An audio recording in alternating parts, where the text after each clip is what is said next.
આજે ધાબા જેવું કાજુ ગાંઠિયાનું શાક બનાવીને તૈયાર કરીશું. તો વરસાદની સિઝનમાં ઘરમાં શાકભાજી નથી અને બહાર જેવું ખાવાનું મન થાય છે, તો આ વિડીયો ખાસ જોજો છેલ્લે સુધી. અને નવા હો તો મારી ચેનલને સબસ્ક્રાઈબ જરૂરથી કરી દેજો, જેથી રોજ નવા વિડીયોના નોટિફિકેશન તમને મળતા રહેશે. તો 2 લોકો માટે આજે આપણે કાજુ ગાંઠિયાનું શાક બનાવીને તૈયાર કરીશું.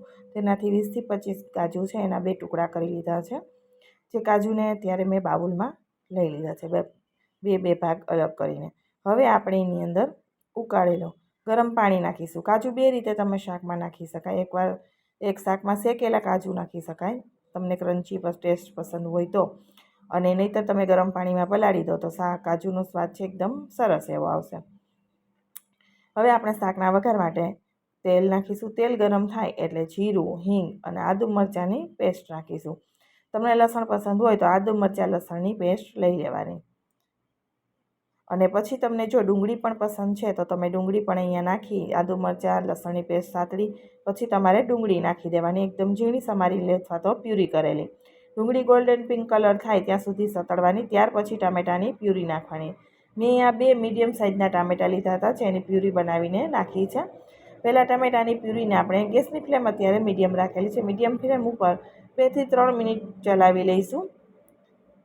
તો ટમેટાં નાખ્યા પછી ચલાવી અને ત્યાર પછી આપણે એની અંદર મસાલા કરવાના, ત્યાં સુધી કરવાના નહીં. તો મસાલામાં આપણે હવે રેગ્યુલર મસાલા કરીશું. લાલ હળદર નાખીશું, તીખાશ જોઈએ એ પ્રમાણે મરચાંનો ઉપયોગ કરવાનો.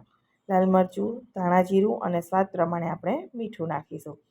તો આ શાક ગાંઠિયાનું બનતા બિલકુલ સમય નથી લાગતો, ફટાફટ એ બની જાય છે અને ટેસ્ટમાં પણ એકદમ સરસ લાગે છે. બધા મસાલા નાખી અને સરસ રીતે આપણે મિક્સ કરી દેવાના છે.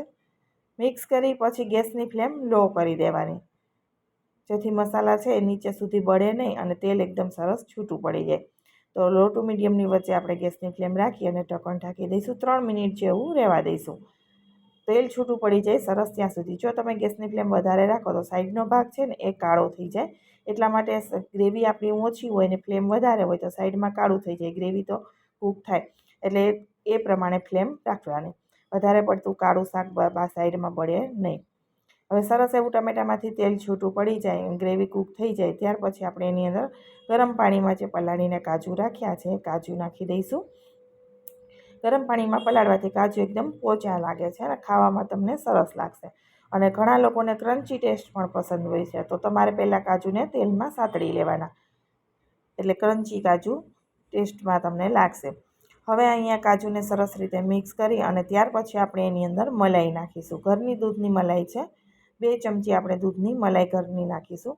ન હોય તો તમે ફ્રેશ ક્રીમનો યુઝ કરી શકો છો. તો ધાબા જેવું શાક આપણે પંજાબી ટેસ્ટ આવશે તમને સરસ એવો.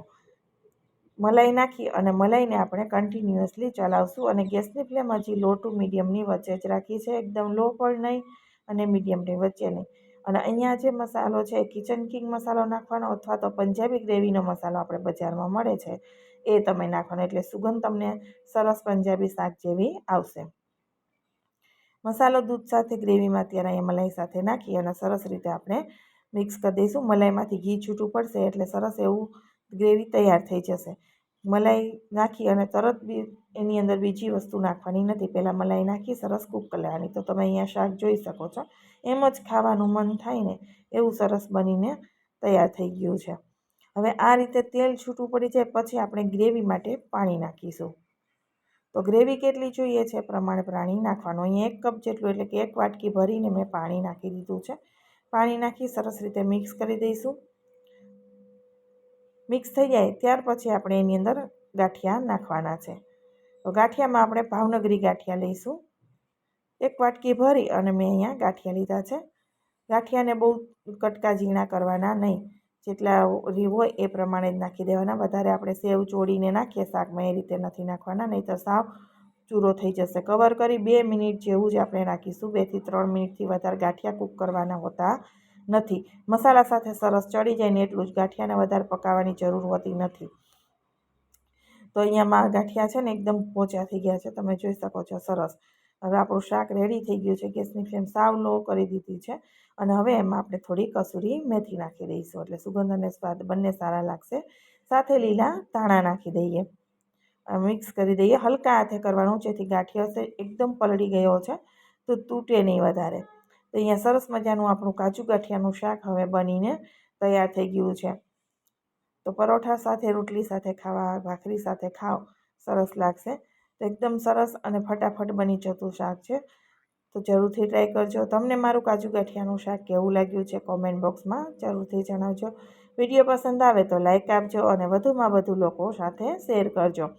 તો જ્યારે પણ વરસાદ આવતો હોય, ઘરમાંથી બહાર તમે જમવા પણ જઈ શકતા નથી અને એકદમ સરસ રેસ્ટોરન્ટ જેવું જ ઘરે બનીને તૈયાર કરવાનું.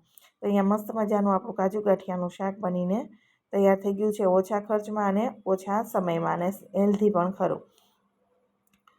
તો આ રીતે અવનવા શાક જોવા માટે મારી ચેનલને સબસ્ક્રાઈબ જરૂરથી કરજો અને આગળ પણ ઘણા પનીરના અવનવા શાક શેર કરેલા છે, ત્યાંથી પણ તમે જોઈ શકો છો. ફરી મળીશું આવા જ નવા વિડીયો સાથે. આવજો, બાય બાય.